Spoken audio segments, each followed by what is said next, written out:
Ladies and gentlemen, the story you are about to hear is true. The names have been changed to protect the innocent.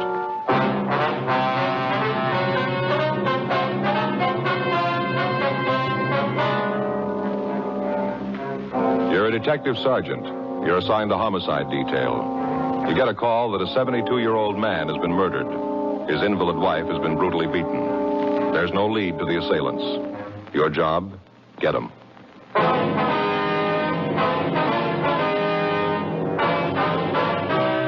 Dragnet, the documented drama of an actual crime. For the next 30 minutes, in cooperation with the Los Angeles Police Department, you will travel step by step on the side of the law through an actual case transcribed from official police files.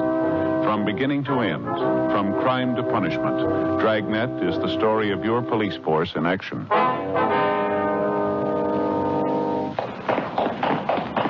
It was Tuesday, August 12th. It was warm in Los Angeles. We were working the day watch out of homicide detail. My partner's Frank Smith. The boss is Thad Brown, chief of detectives. My name's Friday. We were on the way out from the office, and it was 8:12 a.m. when we got to 8469 North Brighton Avenue. The front door. Yes? Mrs. Hurley? Yes, who are you? Police officers. This is my partner, Frank Smith. My name's Friday. Oh, well, it's about time you got here. Yes, ma'am. I wonder if we could see Mrs. Stone. I don't think so. The ambulance man's with her now, giving her some kind of pill, something to calm her down. Lord knows the poor thing certainly needs something. Yes, ma'am. We'd like to see her, please. Like I said, I don't know if you can. I'll have to ask the ambulance man. Well, I'm sure it's all right, ma'am, if you just let us talk to the attendant. You just wait here. I'll talk to him. Now, look, I don't like to be rude, ma'am, but this is a murder investigation. If you'll open the door, please. How do I know you're what you say you are? How do I know you're cops? Now, here's our identification. Looks enough like you, I guess. All right, come on. Thank you. Where is Mrs. Stone? Back there, in the back bedroom. I'll check with the attendant, Joe. Right, Frank. I wonder if you could tell us what you know about this, Mrs. Hurley. You just bet I can. You just bet. That poor woman back there. She's lying at death's door because you didn't do your job. You know that? Ma'am? At death's door. It's your job to see that things like this don't happen. That's what you're paid for. And look, just look. Her poor husband dead and herself all beaten. Poor thing. I just don't understand what the world's coming to when things like this can happen. Well, first, ma'am, there was no way we could stop this. I think you understand that. We're trying to clean it up now. We're going to need your help to do it. Now, if you just tell me what happened, please. That's what you say. I know different. All right, Miss Hurley. The faster we can get started on this thing, the better chance we have of getting the people responsible for it. I suppose so. Well, what do you want to know? Well, if you'd please start at the beginning and tell me what you know about it. Yeah. Well, it started this morning. About 7 or 7:15, I think. I heard this noise at the back door, kind of a scratching kind of noise. And a moan, a little tiny moan. Sounded like it was way off, kind of in the distance. Yes, ma'am. First, I wasn't sure that I wasn't dreaming the whole thing. You know how it is when you're awakened out of a sound sleep. Yes, I understand. Well, it was like that. Took me about 10 minutes before I knew that there really was something there. Well, I got up and went to the door. And that's when I found her, right there at the back door, kind of laying on the porch. I could see right away that someone had beaten her. That's when I called the ambulance. And then she told me about how her husband had been killed, and then I called you. The other car, the one with the men in uniform, come out. Mm-hmm. They looked around, and then they went over to the house. That'd be the Stones' house? That's right. Next door. I see. How about it, Frank? Well, it's pretty bad, Joe. They're treating her now. Can we see her? Only attendant says it'll be all right for a couple of minutes. Not much more than that. They're going to take her to Georgia Street. Okay. He said he'd let us know when we could talk to her. All right, fine. Did she tell you what happened, Mrs. Hurley? Anything at all? Just that there was 2 men. They come in and beat up on her, killed her husband. That was enough. One look at her, I could tell she was hurt bad. And her an invalid. I just don't understand how anybody in their right mind could do a thing like this. I just don't understand it. Yes, ma'am. Now, you say that she's an invalid, is that right? Yes, they were involved in an auto accident a couple of years ago. Some drunk ran right into them, smashed the car all up, laid Mr. Stone up for a couple of months, and put Patricia in a wheelchair for the rest of her life. Can't walk at all. She crawled over here. Don't know how she did it. It's great courage. Yes, ma'am. Did you hear anything at all last night? Any disturbance aside from what you told me? Not a thing. Went to bed about 10, slept like a rock. Didn't hear a thing until this morning. That was about 7:15 maybe, like I said. Nope, I didn't hear a thing. Well, do you know if there was anyone that the Stones were afraid of? Anyone who might have done a thing like this? Nope. I can't think of a soul. How about money, ma'am? Did Mr. Stone keep large sums of money around the house? Well, now, I don't know. He might have. Joe? Well, yeah, Hal. You want to see her now? Yeah, come on, Frank. All right. You going to want to talk to me some more? Yes, ma'am, we'll be back.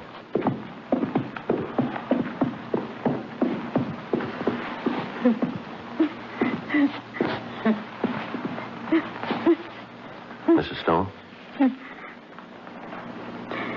Mrs. Stone? Yes? What is it? Police officers, ma'am. We know you don't feel well, but there are a few questions we'd like to ask, if you don't mind. You got the men yet? The ones who did this? No, ma'am, not yet. I tried to tell them. I tried. They just wouldn't listen. Ma'am. I told them to take whatever they wanted and leave us alone. Just leave us alone. I tried to tell them. They wouldn't listen. They killed Henry. They tried to kill me. Do you know who they were, Mrs. Stone? What? I say, do you know who they were? The men who did this, do you know who they were? Had you ever seen them before? No, I don't think so. It was dark. Then I heard them argue with Henry.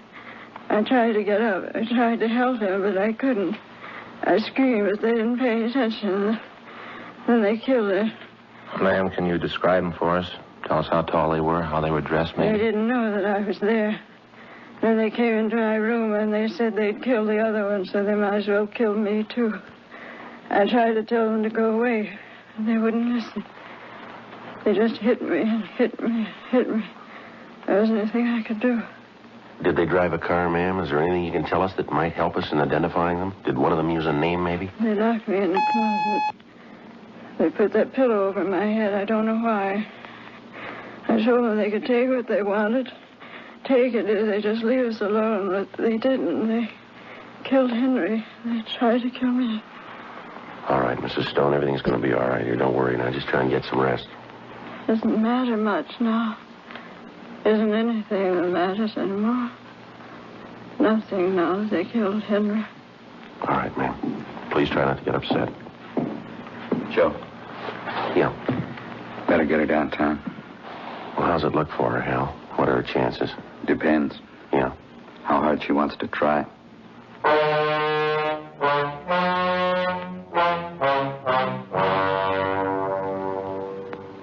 8:46 a.m. The ambulance removed Mrs. Stone to Georgia Street Receiving Hospital. We put in a call to the crime lab, and then we talked to the neighbor, Mrs. Hurley.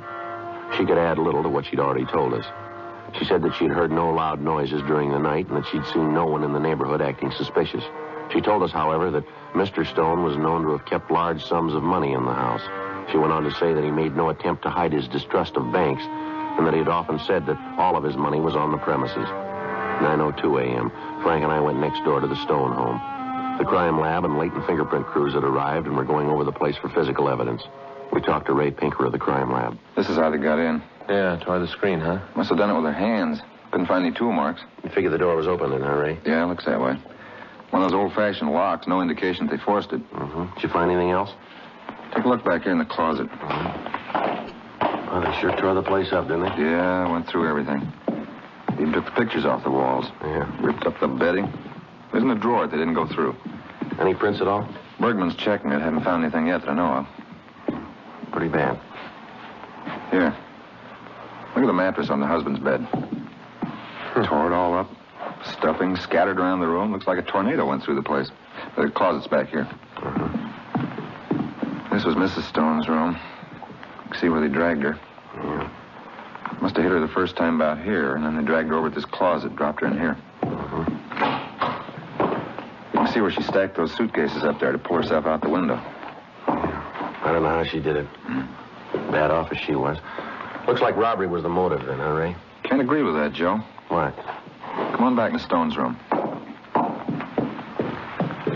We found the murder weapon. Checked around. It looks like they picked them up in the backyard.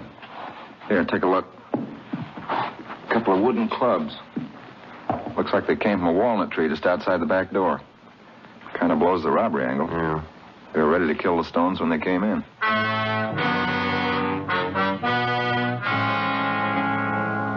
9:30 a.m. The crime lab finished their investigation of the house. The backyard and the surrounding ground were gone over. In the soft earth at the foot of one of the walnut trees, a pair of footprints was found and plaster casts were made of them. On the lower limbs of the trees, we found the place where the two clubs could have been taken. The rest of the yard and the immediate vicinity were combed, but we found nothing. 12:15 p.m. Frank put in a call to Georgia Street Receiving Hospital. They told him that Mrs. Stone had been given emergency treatment and then had been removed to the county hospital. Her condition was listed as critical.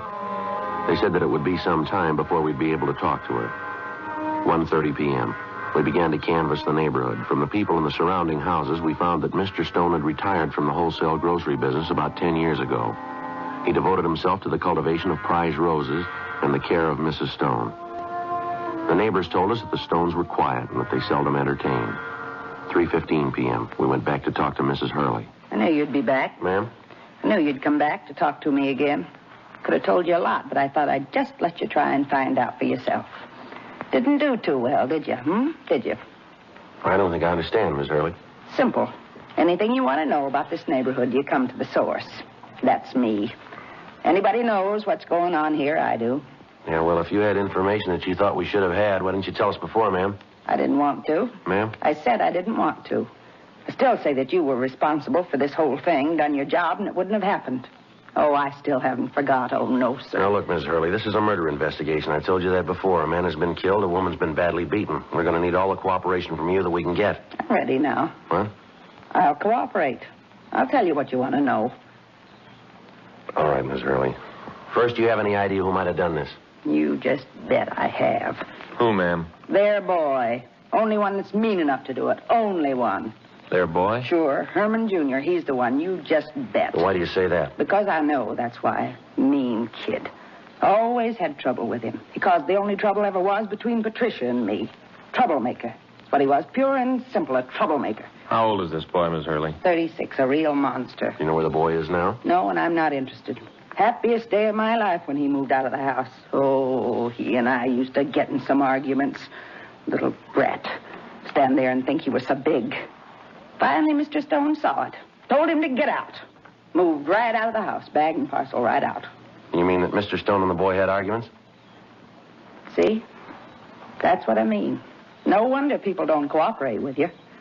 I beg your pardon? I say something, then you ask me if I mean it. Of course I mean it. I wouldn't say it otherwise. Like people who ask, what time is it? You tell them, and then they ask if you're sure. If they don't want to believe you, why do they ask you in the first place? Yes, ma'am. Were you there at the time, ma'am? No, I wasn't. It was a warm night. Just a couple of months ago, all the windows was open, and I just couldn't help seeing into their house. You know, houses being so close together, you can understand it. Yes, ma'am, we can understand. I don't like the way you said that, young man. Well, I didn't mean anything by it, Mrs. Hurley. Oh, well, I suppose not. But I don't want you to get the idea that I'm the nosy type. Oh, no, ma'am, not at all. Well, anyway, Mr. Stone told Herman to get his things and get out. Right out. That night. Uh-huh. Well, did the boy leave that night? Oh, yes. Went right into his room and packed. Said he'd never come back, that he didn't want anything more to do with the old man. Uh-huh. Then his father said that was the way he wanted it, that he was going to cut him out of his will. Well, you can just believe that's when the trouble really started. Well, now, where was Mrs. Stone all this time? Well, she was in her room, but she come out, wheeled herself right out, told them to stop this foolishness. She always was kind of pampering the boy. I think myself that's what caused him to be like he was. You know, tied to his mother's apron strings all the time. Yes, ma'am. That's when Herman said that about doing something. Said that the old man was senile.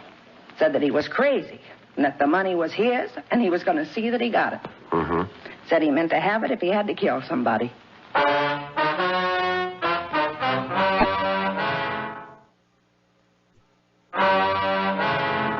4:10 p.m. We got the full name and description of the Stone boy from Mrs. Hurley. We went back to the office and ran the name through R&I. We found a Herman Stone Jr. with a record listing 3 arrests on charges of 4127A LAMC. We checked out his last known address, a hotel on South Hill, and found that he'd moved several weeks before.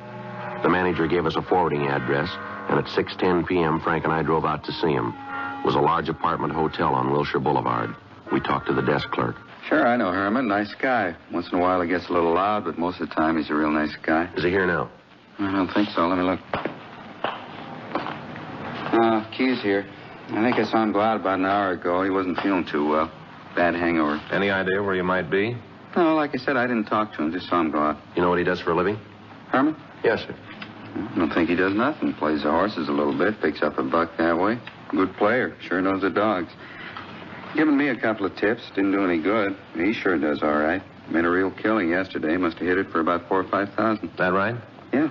Showed me the money this morning. Real big roll. At least $4 or $5 grand.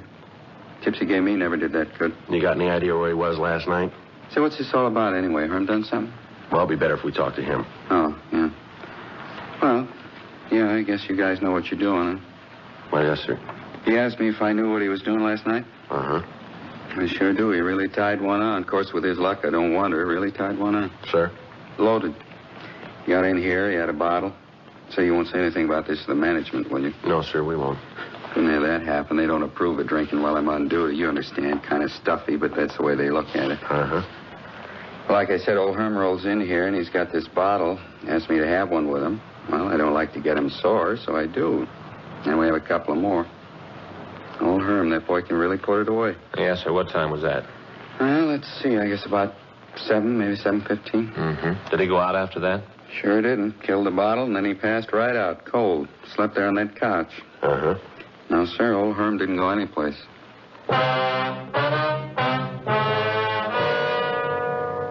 8:12 p.m. Herman Stone returned to the hotel. Frank and I talked to him for about an hour. He appeared quite shaken when we told him of his father's death. We questioned him about the money that he'd suddenly come up with. He explained that he'd won it at the races. He gave us the name of the man who accompanied him to the track.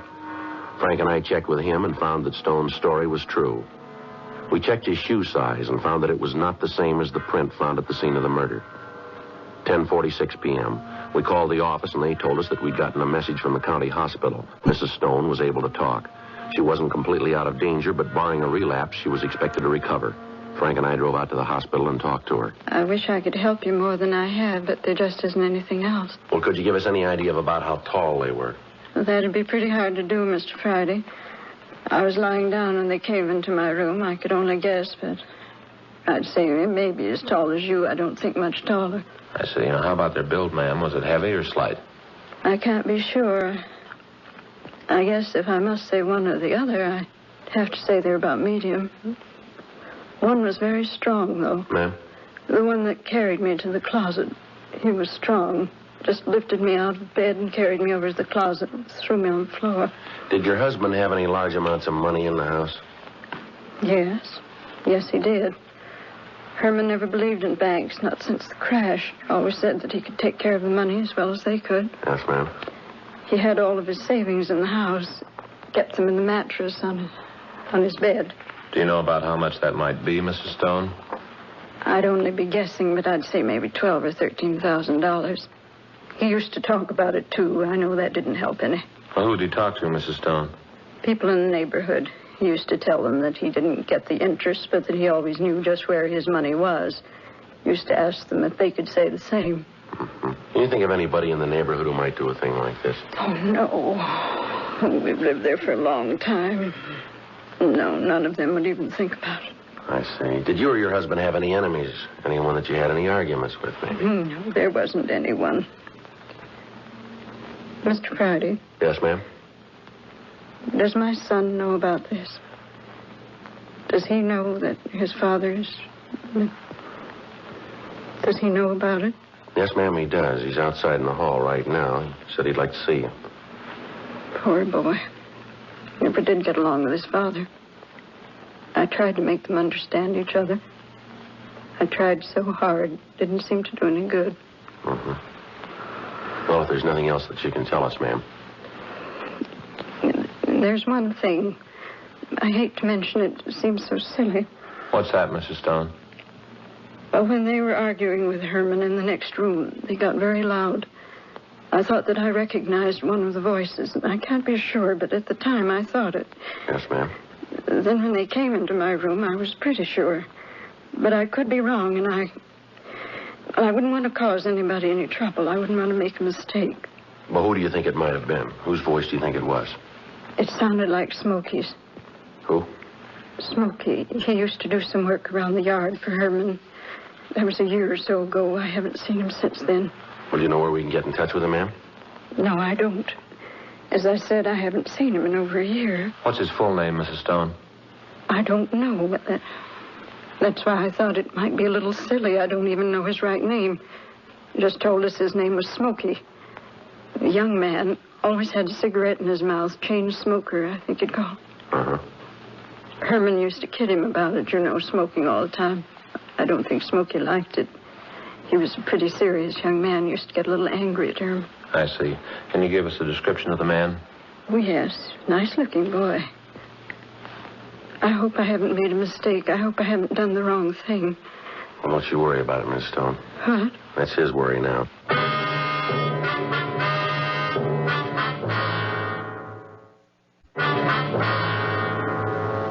We continued to talk to Mrs. Stone. We got the description of the handyman who'd worked for her husband. 11:28 p.m. We went back to the city hall and ran the name and description through the moniker files in R&I. We came up with one good possible. In checking his record, we found that his full name was Charles P. Roxford. His age was listed as 37 years. The rest of his description matched the one we'd gotten from Mrs. Stone. He had an arrest record listing several charges of forgery, and at that time there was an outstanding warrant on him for check passing. We went back to the office and called Forgery Division. Yeah, Roxford. Yeah, that's right, Charles R. Huh? Oh, we want to talk to him about a killing out on Brighton. Yeah. What? When was that? Yeah. Okay, we'll be right there. Well, that's a break. What do you mean? They know where he is? They got him.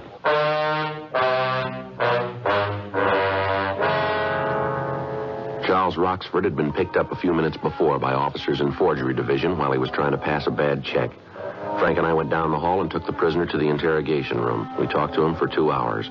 During that time, he'd admit nothing except his name and that he'd been trying to pass a phony check. You're off your rocker, and you know it. You got me for one thing, hanging paper. That's it, and you can't make anything more out of it. How about this money we found on you? Yeah, how about it? Where'd it come from? I won it. Where? In a crap game. Where was the game? I forgot. It was a floating game. Moved around a lot. You worked for the Stone family a year or so ago?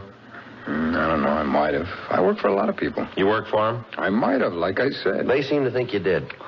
All right, so I did. What's that mean? You ever have any arguments with Stone? No. Got along good. Never had no trouble. His wife thinks different. Oh, that's so? That's right. Then she's off a rocket, too. Now, look, maybe you guys got all night, but I You haven't. aren't going anyplace. Well, how about booking me in? Let's talk in the morning, then, huh? All right, fine, Roxford. As soon as you answer a few more questions I for told us. you all I know. Maybe you forgot something. Let's go over it again. What do you say? All right. Where do you want to start? Well, can you tell us what you've been doing the last few days? Any day in particular, or do you want to run down minute by minute? You just tell us what you've been doing, will you? Let's see. This is Tuesday, isn't it? Yeah, it's Tuesday. All right, let's start with Monday. That all right with you? Come on, get on with it. Well, I got up yesterday morning about, I think it was 11:30, lit a cigarette, got dressed, went downstairs and had some breakfast. Interesting? Go ahead. Oh, I can spice it up for you, if you want. It's kind of dull when you tell it straight. You just tell a story, man. Oh, what are you guys trying to prove? What are you trying to tell? What'd you do last night? I had dinner and went to a show. Where'd you eat dinner? Place down on the Spring. Did you eat alone? Yeah. What'd you do then? Like I said, I went to a show. Who went with you? Nobody. I didn't say anybody went with me. Oh, I must have thought you said that. Yeah.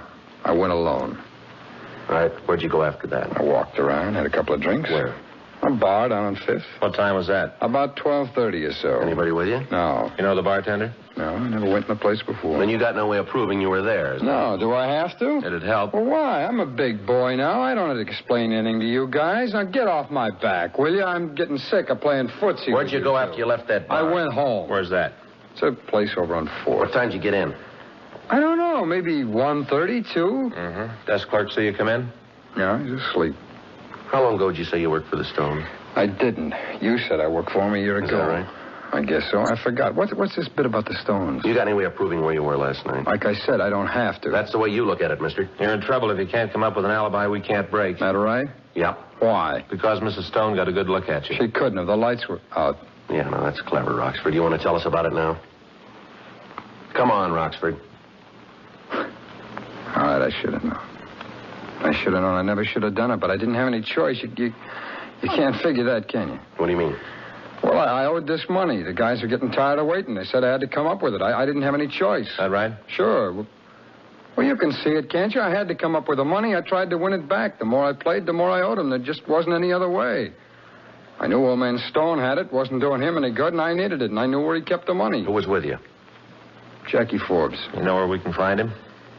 Yeah, I'll tell you. All right, you want to get the stenographer, Frank? Yeah. I should have known. Should have known, but there just wasn't any choice. There wasn't any other way. Well, why'd you kill him? He knew who I was. There's no choice. I had to. Is that right? Well, sure, you can see that yourself, can't you? I couldn't find any other way. You didn't look very hard, did you?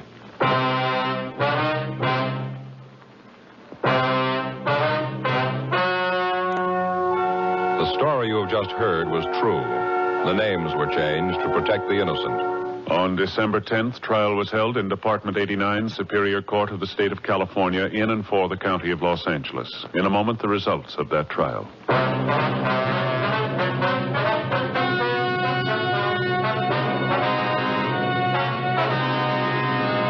Charles Richard Roxford and Jack Allen Forbes were tried and convicted of murder in the first degree. They were executed in the lethal gas chamber at the State Penitentiary, San Quentin, California.